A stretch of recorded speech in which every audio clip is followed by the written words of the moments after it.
Bonjour et bienvenue sur l'espace dédié au site mécaniqueuniverselle.net, le site qui essaie de démontrer que l'humanité évolue vers son ultime perfection grâce au travail de l'ensemble humain. Chaque être humain qui apparaît sur cette planète donne la totalité de son existence, donc on est tous à égalité dans ce sens-là. Et les religions ne s'y sont pas trompées en prônant l'égalité entre les êtres humains. Euh, dans ce travail majeur qui est de construire l'humanité, eh bien, chaque être humain qui apparaît sur cette planète donne la totalité de son existence à cette œuvre, par des petits actes infimes aux actes qu'on dit grandioses, ont la même importance pour l'évolution. Parce qu'il faut de tous et de tout pour faire cette humanité, pour la conduire à cet état de perfection dont je parle, qui est un état de paix, de sérénité, une sorte de paradis. Voilà, on construit le paradis pour nos futurs descendants. Alors, là, j'ai entrepris de commenter un podcast de France Culture, de l'émission Avec Philosophie, qui était consacré la semaine dernière, je crois, à Saint-Simon. Et donc, c'est la quatrième vidéo que je fais à ce sujet-là.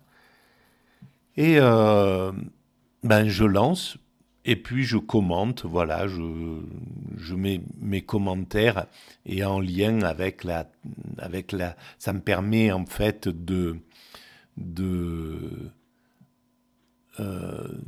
démontrer, d'essayer de préciser la théorie que je développe. Voilà, ces vidéos sont surtout prétexte à cela, mais en même temps, elles essayent d'éclairer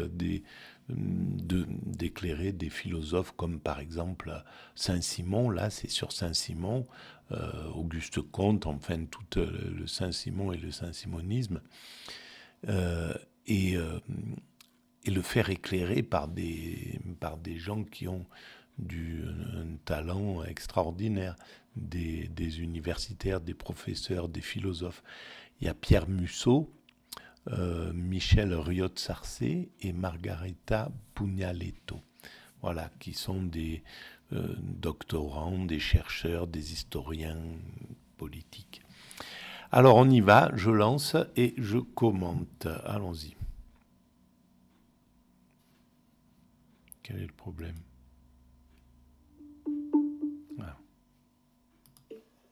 Est radical. Les gens sont saisis dans l'angle du 19e siècle, et en particulier la première moitié.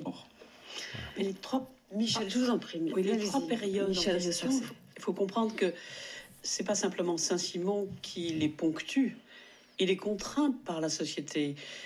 Le 19e siècle, et en particulier la première moitié du 19e siècle, est mal connu par nos contemporains, puisqu'il n'est pas toujours enseigné, et on ignore les bouleversements que représentent Inouï. Les révolutions. La première, l'Angleterre, ensuite, on l'a dit tout à l'heure, les luttes, la Révolution américaine, et puis la Révolution française. Et donc... Et le retour à l'ordre, après, avec Napoléon, etc. Donc là, c'est un moment de bouleversement d'idées, de créativité intellectuelle, évidemment. Dans tous ces moments-là, il y a une sorte d'effervescence créatrice. Ce bouleversement est radical. Les gens sont saisis d'angoisse avec tout ce que ça peut représenter. Et il y a une offensive, pas simplement gouvernementale, il y a une offensive sociale énorme. On republie Kempis, l'imitation de Jésus-Christ. L'Église est rentrée en mission. C'est à partir de ce moment-là que l'Église va partir en mission pour faire en sorte que la société expie les péchés de la Révolution. Voilà, c'est-à-dire que il y a eu la Révolution a essayé de mettre et a d'ailleurs écarté la religion du pouvoir et a vendu d'ailleurs ses possessions une partie de ses possessions. Et comme dans tout mouvement comme ça, il y a un retour à l'ordre à un certain moment, qui se produit. Et donc, tous ces bouleversements correspondent au moment où Saint-Simon, ce génie, est en effervescence et peut utiliser sa créativité pour la mettre dans cette veine. Comme aujourd'hui, eh bien, le mouvement que je pense juste, peut-être à tort d'ailleurs, mais je pense que c'est le moment de pouvoir se poser la question de où va l'humanité, de comprendre qu'elle a un sens, de mettre ça en lumière.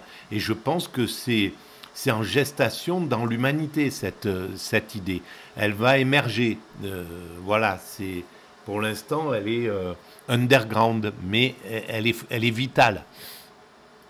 Tout ceci concourt à faire en sorte que Saint-Simon puisse à la fois penser le passé à la suite de Condorcet avec les limites que ça peut représenter, mais aussi penser le présent. Ce qu'il considère comme à faire immédiatement, c'est l'instruction du peuple. Il considère que la population est ignorante. Et si 1793 est critiqué par Saint-Simon, il considère que c'est le début de la terreur, il dit que c'était inévitable, parce qu'il était indispensable d'aller jusqu'au bout de la Révolution. Et pour l'instant, il était nécessaire, dit-il, d'instruire le peuple. Or, les gouvernements ne s'occupent pas de l'instruction du peuple. N'oublions pas que l'école primaire... C'est extrêmement intelligent. Hein. Il comprend que la terreur, ça a été une terreur, effectivement, mais que la révolution devait passer. Il comprend la complexité, que les choses doivent se réaliser telles qu'elles se réalisent. Et Hegel parlera de ça plus tard, car en réalité, les choses sont là, tout est parfait dans le meilleur des mondes, malgré le pire. Le pire est un des instruments du meilleur.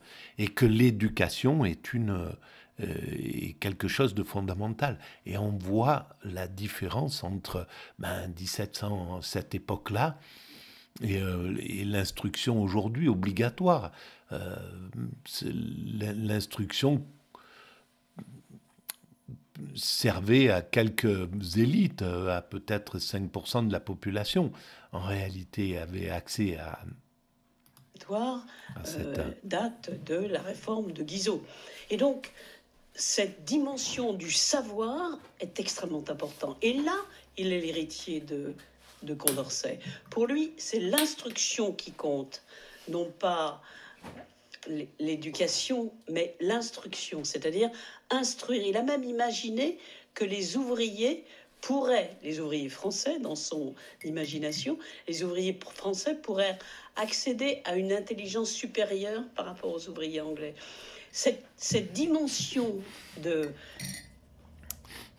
du savoir acquis est quand même quelque chose d'extrêmement important. Et c'est là où les politiques ne sont pas assez à l'écoute des intellectuels du moment. Parce que effectivement, c'était quelque chose, donner la classe aux ouvriers, aux enfants d'ouvriers, aux ouvriers, instruire, c'était quelque chose qui aurait dopé la compétition qui régnait à l'époque entre les Anglais, les Français, les Allemands, en Europe essentiellement. Mais il y avait une compétition assez farouche. Et c'est pareil aujourd'hui, on écoute malheureusement les élites politiques sont squattées par toute une cour qui occupe leur esprit. En fait, ils n'ont pas les moyens d'entendre le peuple, même s'il y a eu quelques tentatives, à l'époque où Giscard d'Estaing allait manger chez les Français. Ça participait de ça en réalité, c'était essayer d'être au contact du peuple. Alors il y a des chefs d'État qui étaient au contact du peuple, et puis il y a eu une élitisation qui s'est faite à partir des années 80, et quelque chose qui s'est... voilà, une sorte d'oligarchie, d'élitisme qui s'est installé. Et à l'époque, c'était sans doute pareil. Il n'a pas été écouté cette réellement. Prévision, cette possibilité n'advient pas. Et donc, c'est tout ce processus qui fait que ensuite, il peut considérer que la morale est importante de façon à ce qu'on puisse avoir sur cette planche de salut qu'est la religion une solidité, quelque chose qui permet précisément d'asseoir la société nouvelle, mais toujours harmonieuse. Pierre Musso. Sur l'éducation, bien sûr, il veut mettre la science à la place de la religion. Et donc l'instruction. Donc évidemment, l'instruction, les sciences et le nouveau système qu'il envisage s'appelle le système scientifique et industriel contre le système antérieur qu'il qualifie de théologique et militaire. Là, ce qui est tout à fait important, c'est non seulement effectivement de prendre en compte l'œuvre elle-même, les textes, y compris la correspondance, et le contexte. Parce que le contexte, il pense sur un volcan. Oui, c'est exactement ce que je dis, oui. Il y a 4 révolutions qui s'entrechoquent. La révolution américaine, on en a parlé. La révolution française, bien sûr. Mais on n'en a pas parlé. Une révolution scientifique majeure. Et Paris en 1800, comme dit Michel Serres, c'est la capitale des sciences. Et bien sûr la révolution industrielle, dont il est un des prophètes, si on veut prendre ce terme.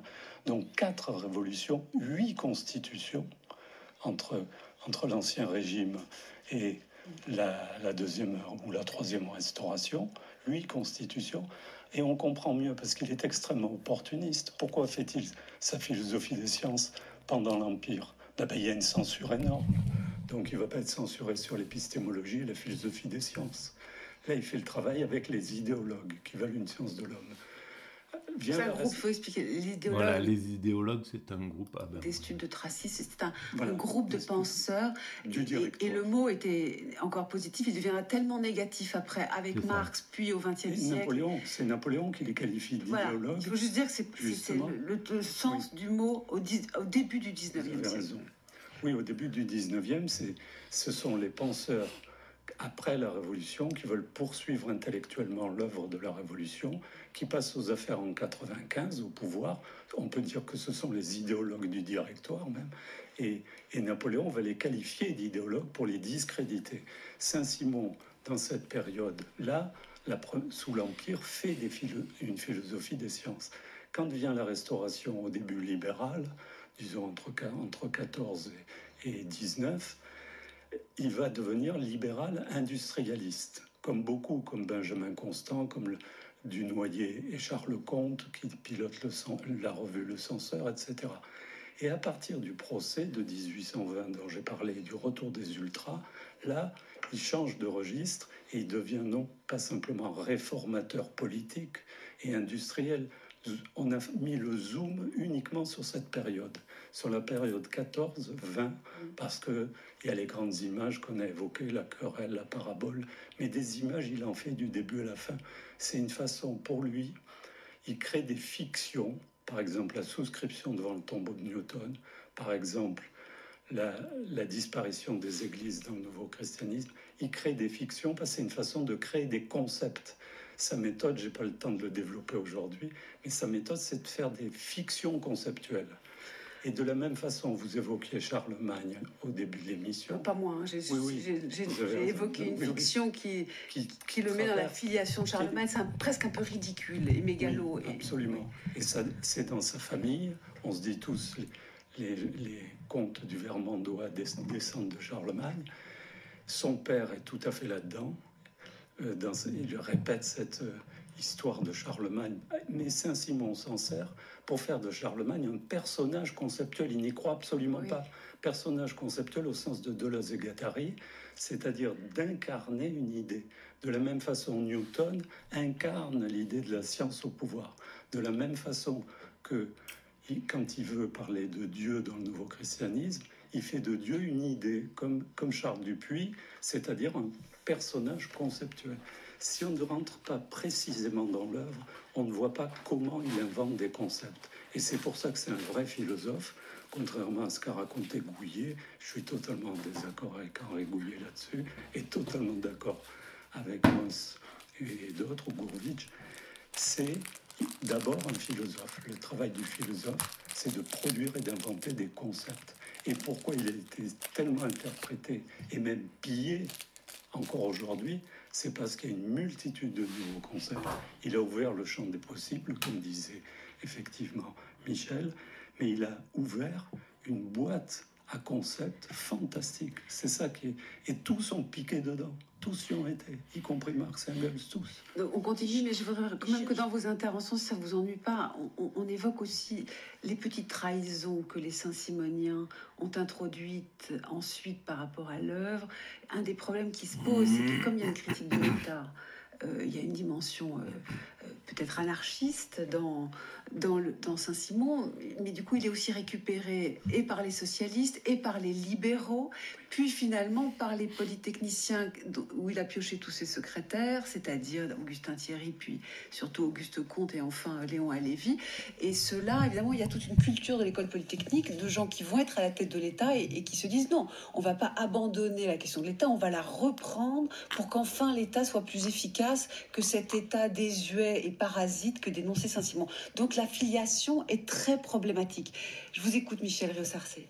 Oui, la filiation... Oui, elle est problématique, mais le problématique, c'est la réalité, en fait. C'est ce qui se fait. Donc, il y a des trahisons. Par exemple, il y a beaucoup dans notre politique récente, il y a eu plein de socialistes qui sont passés du côté des sarkozystes à un certain moment. Voilà, on va parler de trahison, etc., etc. Mais l'humanité, elle se construit. Bien sûr que le terme est là, mais c'est comme ça que se construit l'humanité, avec et sans ce genre de choses. Donc ça rentre dans la normalité, en somme. Une fois que ça a été réalisé, une fois que la trahison a été réalisée, ça rentre dans l'histoire. C'est l'histoire de l'humanité qui a voulu que ça se passe comme ça. Il fallait passer par cette époque de trahison, etc., etc., à ce moment-là, par exemple. C'est très problématique, mais pour, je dirais presque, chaque penseur, dans la mesure où Saint-Simon a imaginé la philosophie de la liberté, avec tout ce que ça implique comme penser la société dans le temps présent, passé et futur, il a défini aussi le politique. Par exemple, il explique que la politique est donc, affirme-t-il, la science de la production, c'est-à-dire la science qui a pour objet l'ordre des choses le plus favorable à tous les genres de production. En pensant l'ordre des choses en fonction de la production, c'est une dimension qui peut être critique de l'État, mais c'est une dimension qui pressent la révolution industrielle, parce que la révolution industrielle n'est pas encore advenue, et c'est parce que les Saint-Simoniens sont au cœur de la révolution industrielle qu'ils vont projeter et interpréter à leur manière Saint-Simon. Mais Saint-Simon, ce qu'il veut, c'est vraiment ce processus social qui fait que la totalité concentre autour de la production, autour de l'économie, autour de la société industrieuse, sans les oisifs, sans la domination, et du même coup... Mais qu'est-ce qu'on en fait des oisifs? Alors vous touchez les le oisifs, problème. ils n'ont pas lieu d'être. Ça veut dire quoi? On va quand même pas les exterminer, quoi. Qu'est-ce qu'on va faire avec les oisifs? Excusez-moi. Il faut qu'ils travaillent. Il faut qu'ils travaillent. C'est-à-dire que le travail, il explique même, et c'est la raison pour laquelle Saint-Simon peut être davantage compris maintenant dans notre actualité, il faut qu'ils travaillent sans justement cette reproduction de l'héritage. Il dit qu'à terme, cette reproduction systématique de l'héritage est totalement inutile parce que, de fait, ça traduit une société où les gens sont rentiers. Et donc, en même temps, l'héritage est mis en cause à partir de cela. Bien sûr, et on voit à quel point c'est l'héritage direct, mais l'héritage qui se reproduit. Et du même coup, je pense qu'une phrase ou un texte de Saint-Simon peut parfaitement être entendu maintenant, puisqu'on considère aujourd'hui que le 19e, que le 21e siècle atteint le niveau du 19e, puisque les fortunes sont fondées davantage sur l'héritage que le travail. Mais c'est évident, et c'est clair que, bon, voilà, c'est une aberration. L'héritage devrait revenir à l'État et laisser juste de quoi démarrer un truc aux enfants, ça, à peine. C'est parce que c'est pas une... Voilà, on est fondé sur ce principe, mais franchement, c'est problématique, évidemment, c'est problématique. Comme le népotisme, à mon sens, ces deux choses privent l'énergie d'un pays de son énergie. Si justement ce qui est accumulé par une génération revient à l'État pour faire des hôpitaux, des routes, des écoles, des universités, doper la créativité, etc., en fonction des demandes du moment. Aujourd'hui, par exemple, la créativité, c'est pas de faire des industriels comme à l'époque de Saint-Simon, où si les industriels doivent se diriger vers l'écologique. Oui, alors là, oui, si on faisait une université de l'écologie, voilà,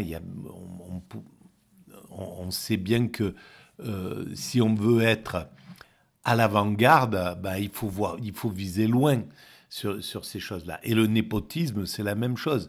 Le népotisme, c'est une fois qu'une classe s'est imposée, ben, c'est du copinage qui fait que les places importantes, les places de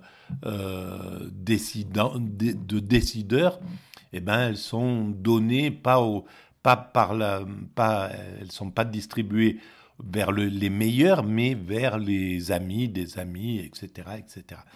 Et ça, c'est ce qui peut faire tomber un pays, qui le fait régresser, en fait. Et la France, sa régression, ben, elle le doit, à mon sens, à ce genre malheureusement, de façon de vivre. C'est l'inverse de ce qu'avait prévu Saint-Simon. Non pas détruire, c'est une fiction, comme le dit Pierre Musso. La parabole. La parabole, c'est une fiction, bien entendu. Mais simplement que les gens travaillent, que le travail n'est plus une peine, contrairement à ce que l'on a cru pendant des années, mais des décennies et des siècles, mais que le travail est non seulement une contribution sociale, mais pourrait être une jouissance, c'est-à-dire pour le bonheur commun. Voilà. Et de ce point de vue, donc, il y a eu des interprétations multiples, mais des interprétations multiples en fonction de la société.